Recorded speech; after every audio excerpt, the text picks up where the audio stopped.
여러분, 운전하다 보면 도로 옆에 엄청나게 큰 절벽 같은 거 있잖아요. 저게 어떻게 안 무너지고 서 있을까 궁금했던 적 없으세요? 바로 우리 발밑의 땅을 아주 단단하게 붙잡아주는 기술 덕분인데요. 오늘 이 사면보강공학의 세계로 한번 들어가 보겠습니다. 이게 눈에 잘 보이지는 않아도 우리 안전을 지키는데 정말 중요한 기술이거든요. 시작부터 굉장히 인상적인 문장이죠. 이게 오늘 우리가 이야기할 내용의 모든 걸 담고 있다고 해도 과언이 아닙니다. 그러니까 거대한 자연의 힘을 그냥 힘으로 억누르려고 하는 게 아니라 그 힘의 흐름을 이해하고 안전하게 제어하는 지혜, 바로 그게 핵심이라는 거죠. 자, 그럼 해결책을 바로 보기 전에 엔지니어들이 도대체 어떤 문제랑 씨름하고 있는지 그 근본적인 문제부터 한번 짚고 넘어가야겠죠? 모든 이야기의 시작점입니다. 이 사면공학에서 가장 중요한 걸 딱 하나만 꼽으라면 바로 이겁니다. 안전율. 들어보셨나요? 되게 간단해요. 무너지려는 힘이랑 버티려는 힘이 줄다리기를 한다고 생각해 보세요. 거기서 버티는 힘이 얼마나 더 센지를 보여주는 일종의 성적표 같은 거라고 보시면 됩니다. 그럼 그 성적표에서 몇 점을 받아야 합격일까요? 바로 1.5입니다. 버티는 힘이 무너뜨리려는 힘보다 최소 1.5, 그러니까 50%는 더 강해야 이 정도면 안전하구나 하고 판단하는 거예요. 이 숫자 1.5 아주 중요하니까 꼭 기억해 두세요. 그런데 뭐가 이 안전을 위협할까요? 너무 가파르게 땅을 깎아내거나 흙 속에 물이 제대로 안 빠져서 질척거리거나 아니면 보이지 않는 땅 속에서 뼈대 역할을 하는 철근이 녹쓰는 경우, 이런 것들이 바로 엔지니어들이 막아야 하는 보이지 않는 적들인 셈이죠.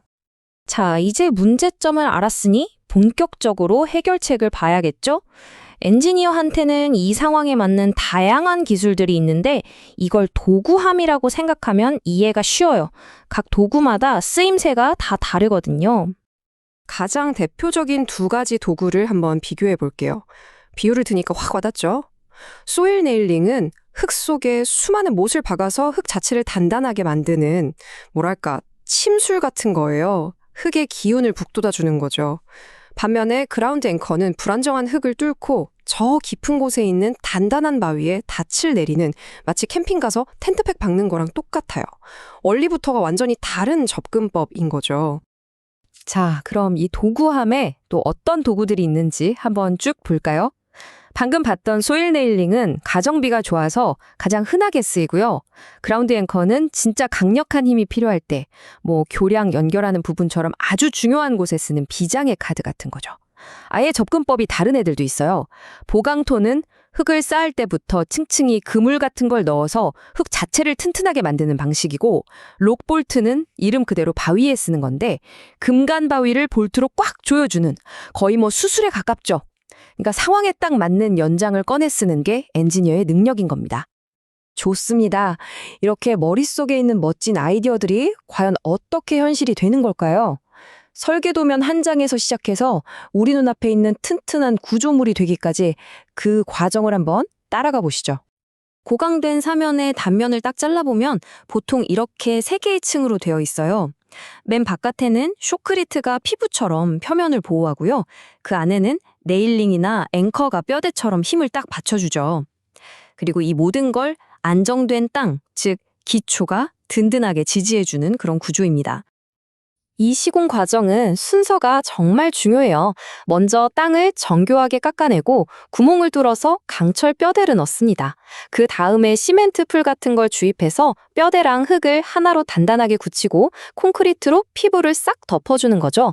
그리고 여기서 끝이 아니에요. 가장 중요한 물이 빠져나갈 길을 꼭 만들어주고 마지막으로 풀이나 나무를 심어서 마무리를 하는 겁니다. 이 중에 하나라도 순서가 꼬이면 큰일 나겠죠? 이런 기술들이 그냥 책 속에만 있는 게 아닙니다. 우리가 매일 이용하는 경부 고속철도나 요즘 한창 공사 중인 GTX 노선 같은 곳들이 안전하게 달릴 수 있는 이유, 그 배경에는 바로 이런 사면 보강 기술이 숨어 있는 거죠.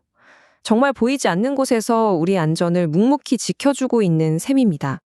이제는 시야를 좀 더 넓혀볼게요. 이건 단순히 구조물 하나를 짓는 기술적인 문제를 넘어서 수십 년, 길게는 수백 년을 내다보는 일종의 철학에 대한 이야기입니다. 엔지니어들은 지금 당장 튼튼한가? 이것만 보지 않아요. 수십 년 뒤까지 생각하죠. 그래서 생애 주기 비용, LCC라는 개념이 아주 중요하게 다뤄집니다. 이게 뭐냐면요. 처음에 돈을 좀 더 들여서 아주 튼튼하게 지으면 나중에 수리하고 보수하는 데 들어가는 훨씬 더 큰 돈과 시간을 아낄 수 있다는, 어떻게 보면 굉장히 합리적이고 똑똑한 생각인 거죠. 그냥 짓고 끝이 아니라 오랫동안 안전하게 유지하는 것까지 설계에 포함시키는 겁니다.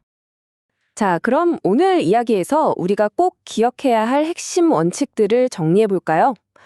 첫째, 사면 보강은 흙이랑 싸워서 이기려는 기술이 아니라는 겁니다.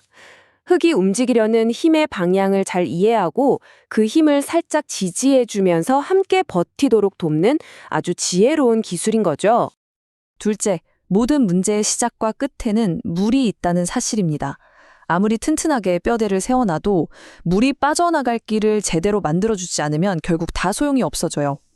보강과 배수는 절대로 뗄 수 없는 비행기의 양날개 같은 존재라고 생각하시면 됩니다. 그리고 마지막으로 어쩌면 가장 중요한 철학일 수 있겠네요. 진짜 안정이라는 건 단단한 벽처럼 무식하게 버티는 데서 오는 게 아니라는 겁니다.